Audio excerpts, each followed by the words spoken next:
शाक्त संप्रदाय में शिव का स्थान है या नहीं?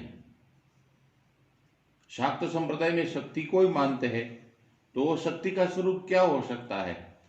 क्योंकि शिव के बिना शक्ति का कोई महिमा नहीं है। फिर भी शाक्त संप्रदाय में शिव का स्थान है कि नहीं, एक जिज्ञासु की तरह मैं भी ये पूछना चाहता हूं। तो कृपया इस विषय पर अपने अनुभव का प्रकाश डालें। शिव के बिना तो शक्ति होती नहीं है, लेकिन शिव को वो निष्क्रिय मानते हैं। क्रियाशील जो है संसार में वो शक्ति है, शिव निष्क्रिय है। ब्रह्म रहे माया के ओले, बिन माया ब्रह्म नहीं बोले। यहाँ माया शब्द आएगा तो ब्रह्म आएगा, और जहाँ शक्ति शब्द आएगा वहाँ शिव आएंगे। शिव शक्ति का युगल रूप है, वही एक अवस्था है श्रेष्ठ। शिव शक्ति को मेल भयो जब, तब शून्य में से समाइए। शिव शक्ति ऐसे ही है जैसे एक चने का दाना लो, उसका बाहर से खोल निकालो तो अंदर एक दाना होता है, वो चिपके हुए होते हैं बिल्कुल। बस ऐसे शिव शक्ति का रूप है। इसलिए संत महात्माओं ने बहुत प्रयास किया समझाने के लिए, तो उन्होंने आधा शिव रखा है, आधा शक्ति। उसको कहते हैं अर्धनारेश्वर। अर्धनारेश्वर। आधे नारी हैं और आधे पुरुष हैं। वो ईश्वर का रूप है उनका, इसलिए नारी ईश्वर कहते हैं। अर्ध नारी अर्ध पुरुष। तो शिव शक्ति वो मानते शक्ति को हैं। मैं एक जगह महाराष्ट्र में एक नारायण स्वामी था, उनका नाम भी, उनके साथ भी रहा हूँ थोड़े समय। एक दो दिन तो उनके स्थान पर ठहरा था। करंजा नाम की जगह है महाराष्ट्र में, करंजा, वहाँ पर उनका आश्रम था। और एक समीर नाम की जगह है, वहाँ पर भी आश्रम था ऊपर जंगल में। रेलवे स्टेशन का नाम है समीर। पूर्णा नहीं, महाराष्ट्र में अकोला से छोटी लाइन जाती थी उस टाइम, अभी बड़ी बन गई होगी। वो लाइन जाती पूर्णा निकलती हो। वो वहां पर भी उनका आश्रम था ऊपर में पहाड़ी पर, छोटी पहाड़ी थी। तो वो शक्ति को मानते थे। वो ब्रह्म को कहते थे वो नपुंसक है, उसके लिए ते शब्द इस्तेमाल होता है। इसलिए वो ब्रह्म राम ते,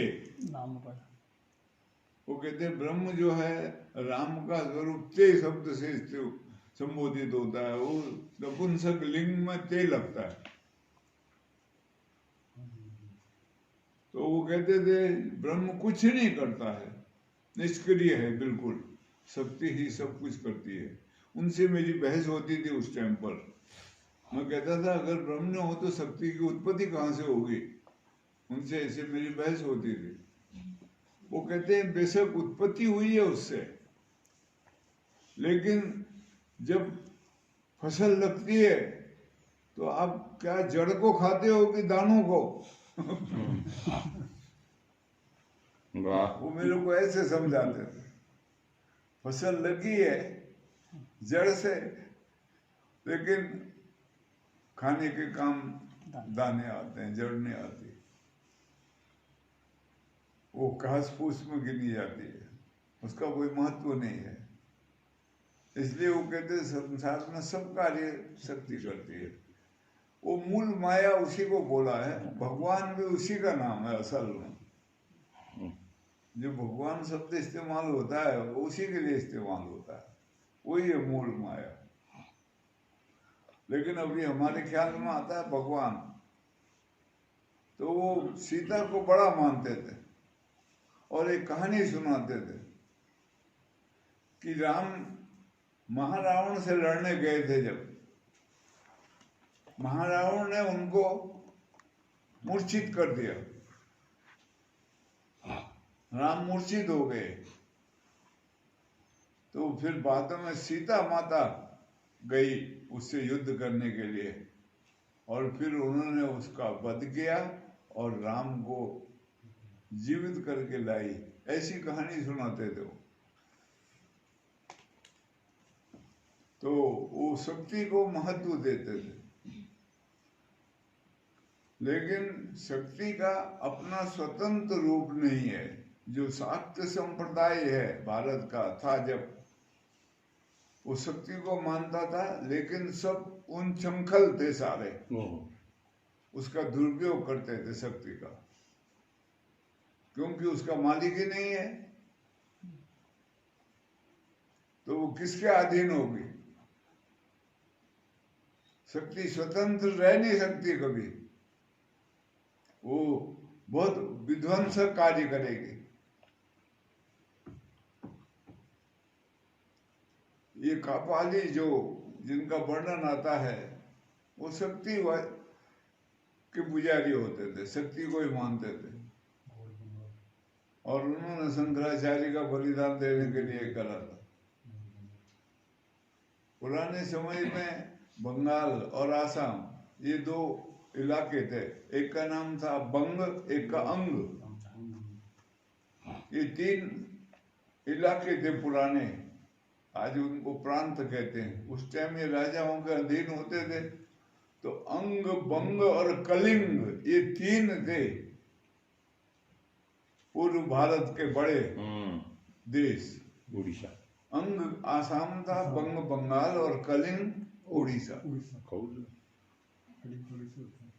तो ये लोग ज्यादातर शक्ति को मानते थे, लेकिन उड़ीसा में भुवनेश्वर में एक मंदिर है बहुत बड़ा, लिंगायत, वो लिंगेश्वर महादेव का मंदिर है। हाँ। वो मंदिर में पुजारी ले जा रहा था भोग, उससे मेरा टक्कर हो गया। वो गुस्सा हो गया था मेरे ऊपर, बहसबाजी हो गई। फिर मैं भी गुस्सा हुआ, तो फिर एक वो आया दरबार वहां का, वो उसने मेरे को बोला वो भोग ले जा रहे। मैंने कहा तो उसको देख के चलना चाहिए, हमारी तो पीठ है उधर को। तो वहां पर मंदिर है बड़ा, और बहुत बड़ा मंदिर है वो लिंगेश्वर। एक संप्रदाय होता था लिंगाई संप्रदाय, ये जो कर्नाटक का मुख्यमंत्री है येदियुरप्पा, हाँ, वो उसी संप्रदाय से संबंधित है। वहां पर बहुत है वो संप्रदाय कर्नाटका में। वो लिंगेश्वर संप्रदाय कहते हैं। लिंग नाम का जो महादेव का मंदिर है होते हैं, उसी को मानते हैं, और किसी को नहीं। लिंगायत, लिंगाई संप्रदाय कहते हैं उनको। तो वो बाद में वहां शिव का प्रतिष्ठा हुई, लेकिन पहले वो शक्ति पूजक थे सारे। ये बंगाल भी शक्ति पूजक था, आसाम भी शक्ति पूजक था। वहां तो बहुत समय तक स्त्रियों का राज रहा, ऐसा भी मानते थे।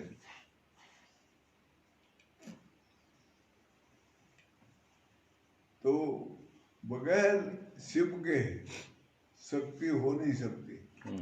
मैं गया हुआ था बिहार में बैजनाथ धाम, पहली बार जब गया था वहां। वैसे तो वहां 3 बार 4 बार गया हूँ। पहली बार जब गया था, ये शिवचंद दास, इसकी मिसेज, ये अपनी क्या नाम, सुरेंद्र, शांति थे मेरे। तो वहाँ पहले दिन वहाँ उस पर नवरात्र लगे हुए थे, तो मंदिर में पूजा पाजा कराई सबने। दूसरे दिन वहाँ घूमने जाना था, तो मैंने कहा भाई एक गाइड चाहिए, उसको जो कहोगे पैसे दे दूं मैं, एक गाइड दे दो। तो वो गाइड एक लिया मैंने, तो वो आया मेरे पास। मैंने कहा तुम शक्ति के पूजक हो कि शिव के? बोला महाराज शिव का पूजक हूँ मैं। मैंने कहा वैष्णव हो? कहता हाँ वैष्णव हूँ, हम शिव को पूजते हैं। वहीं बगल में थोड़ी दूर में वहीं से वहाँ बकरे काटते हैं और देवी का वो है प्रतिष्ठा है, उसमें वो खून खान चढ़ाते हैं। तो वो सब शक्ति के पूजक है, इसलिए मैंने मना किया। मैंने कहा वो नहीं हो कोई हमको घुमाने वाला। ऐसे ही नेपाल में है, आगे की तरफ सब इधर पशुपतिनाथ का मंदिर है, भगवान शंकर का, मैंने स्वयं पूजा करवाई है वहाँ। और थोड़ी दूर आगे चले जाओ परली तरफ को, वहाँ बकरे कटते हैं और वो देवी का मंदिर है, पूजा करते हैं वो। तो साथ ही रहता है ये। शिव शक्ति के स्वामी हैं, मालिक हैं वो। शिव नहीं होंगे तो शक्ति स्वच्छंद होगी तो वो उल्टे काम करेगी, विध्वंसक हो जाएगी। शक्ति शिव के साथ रहेगी तो शक्ति बहुत अच्छे कार्य करेगी। इसलिए जितना भी शाक्त संप्रदाय रहा है पुराने समय में, वो सब उल्टे सुल्टे काम करते रहे हैं शक्ति के उपासक। आज भी संसार शक्ति का ही उपासक है। ये तो कोई कोई जानकार महापुरुष कोई होता है जिसने थोड़ी खोज करी होती है, वो जानता है, वो शिव को पूजता है। नहीं तो कहीं भी जाओ, वृंदावन जाओ, वहां वो कोई नहीं कहेगा, राधे राधे कहेंगे सब। राधे के उपासक होते हैं सब। और सब भी ये वैज्ञानिक जितने हैं ये शक्ति के उपासक सब। शक्ति प्रकट करते हैं। एटम बम क्या है? शक्ति का ही विध्वंसक रूप है वो।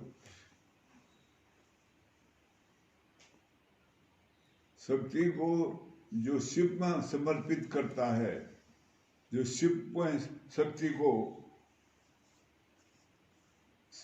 उसको समर्पण करता है, वही योग का मतलब है असली में।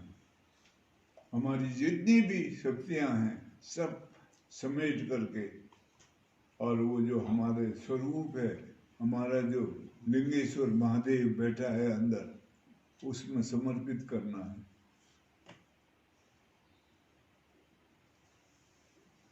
योग में दो शब्द आते हैं, एक कुंडलिनी, एक कुंड। कुंडलिनी शक्ति है, कुंड शिव है।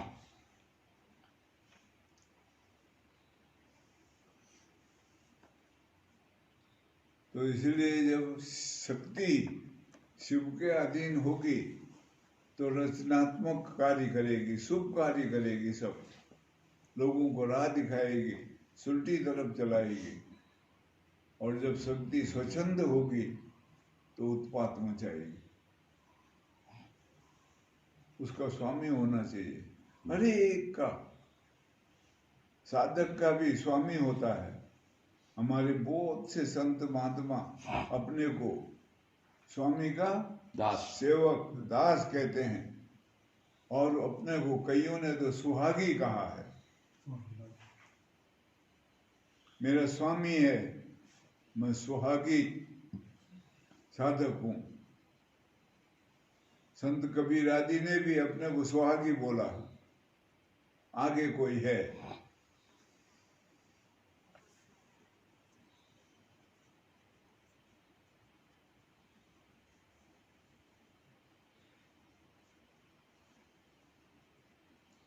गुरु गोविंद सिंह ने कोई ऐसा महापुरुष पता है, उसको अपना मित्र पता है। मित्र प्यारे नू हाल मुरीदा दा कहना। मुरीद का मतलब शिष्य, उसका मुरीद हो गया, जो उस पर नौछावर हो गया।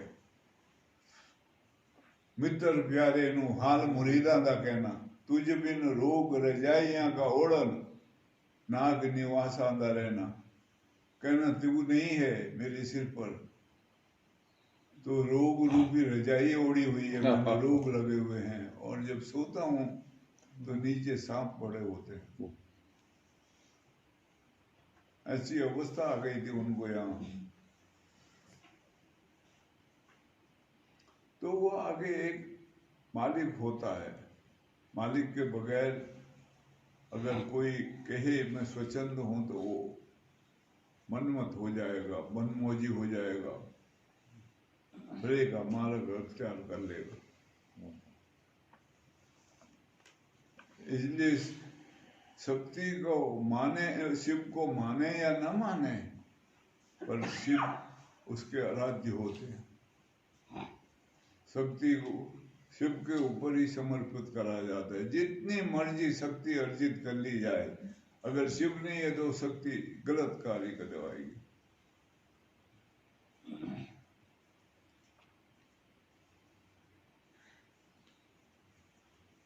ये जो इनके गोपीनाथ जी के गुरु जी थे, ये शक्ति के आराधक थे। विशुद्धानंद। विशुद्धानंद उनका नाम था, परमहंस। लेकिन मां आनंदमयी ने उनको चुप करा दिया था, रोने लग पड़े थे, भावुक हो गए थे, आंखों में आंसू आ गए। मां ने पूछा ये क्या है जो चमत्कार आप दिखा रहे हो, ज्ञान है कि माया है? तो वो चुप हो गए, बोलो बोलो बाबा। तो बोला माया है। फिर बोला क्यों भरमा रहे हो लोगों को, पहले ही भरमे हुए हैं, पहले ही ये भगवान की जो माया है इससे भरमे हुए, और ऊपर से इसको चढ़ा रहे हो। ज्ञान के मार्ग में आरूढ़ करो, ताकि जो माया का पति है, मायापति, उसकी जानकारी मिले लोगों को, उसके अधीन हुए।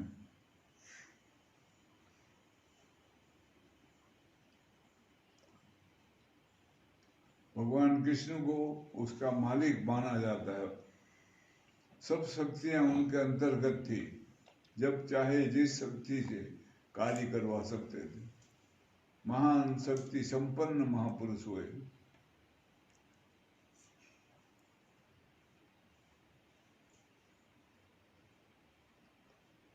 वो जब संदीपन ऋषि के आश्रम से उनके पुत्र को वापस लाए, उसी वक्त वो जो राक्षस था उसका नाम था पंचजन्य, पंचजन्य। उसने वो शंख दिया था उनको,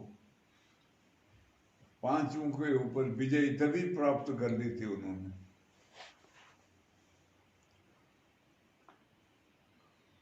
वो पंचजन्य उनका वो था। ये तो अध्यात्म है, बड़ा गूढ़ विषय होता है। खोज करो तो धीरे धीरे समझ में आने लगे जब बात, तब आनंद आता है इसमें चलने का। तो शक्ति के लिए कई शाक्त मत थे ऐसे, जब शक्ति में शिव को मानते थे। मैं भी सुबेरे आह्वान करता हूं और ओंकार की ध्वनि लगाता हूं और शक्ति का अंतर लेता हूं पूर्ण रूप से, पर वो शक्ति आखिर में शिव को समर्पित करके उड़ जाता हूं।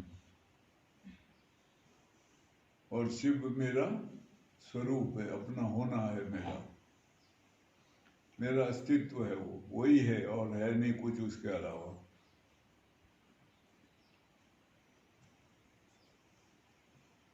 इसलिए दोनों प्रकार के उपासक होते थे।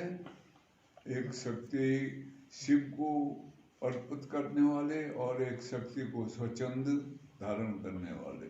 जो स्वच्छंद धारण करते थे शक्ति को, वो पंच मकार में ज्यादा विश्वास करते थे, संसारिक लौकिक सुख के लिए उसका इस्तेमाल करते थे। और जो परमार्थी थे वो शक्ति को शिव में अर्पित करके शिव को धारण करते। ऐसे दोनों किस्म के साधक उस टाइम होते थे।